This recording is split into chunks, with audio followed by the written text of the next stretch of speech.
My wife called me at school and was like, what is going on? I mean, there's a guy here that wants to give you papers. So she was freaking out, and the guy couldn't tell her anything. But I quickly, I surmised that it was the MEA stuff. So, because a bunch of other people that I know had been kind of in a similar situation. I teach 5th grade at Wyoming Intermediate in Wyoming, Michigan. I'm in my 19th year of teaching. My favorite teacher was in 4th grade, and it was Mr. Burgess, and he was a guy, so I thought it was kind of cool. I'd do it and really enjoyed it. It was just astronomical, the fees to be in the union.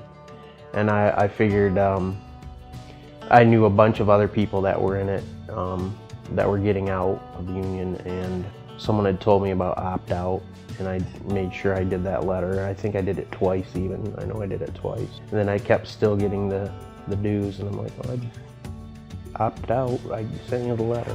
Even though I know the union has done a lot, I was not benefiting anything from it. I was paying so much money. And I found out too how much the higher ups in the MEA make.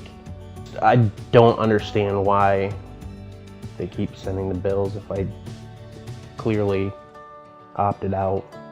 My name's Dirk Wilcox, and I'm the senior attorney at the Mackinac Center, and I'm representing Michael Furnout in this matter.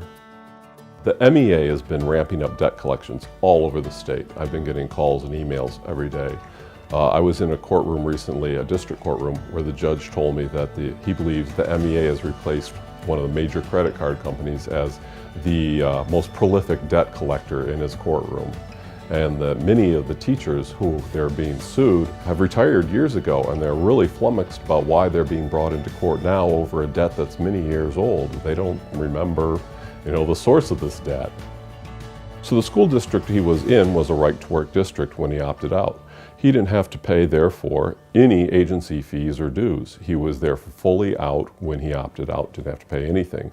But the union is still coming after him, saying that he has to pay agency fees. When we see this for teachers and anyone who gets sued, a collection action is a big deal. Any lawsuit is a big deal. But a collection action impacts your credit rating. I mean, it affects your ability to buy a house in the future, to buy a car. And it's just a real stressful activity. I mean, they're telling people you don't pay your bills. That's a big deal. And, hopefully we can step in and we can help these people. But it's just something that shouldn't be going on, especially in instances like this, where Mr. Furnout has clearly opted out of the union when he had a right to do so. I just don't understand why it costs so much to be in the union and why you have to be in it. And if I'm out, I'm out. I mean, I did the right things.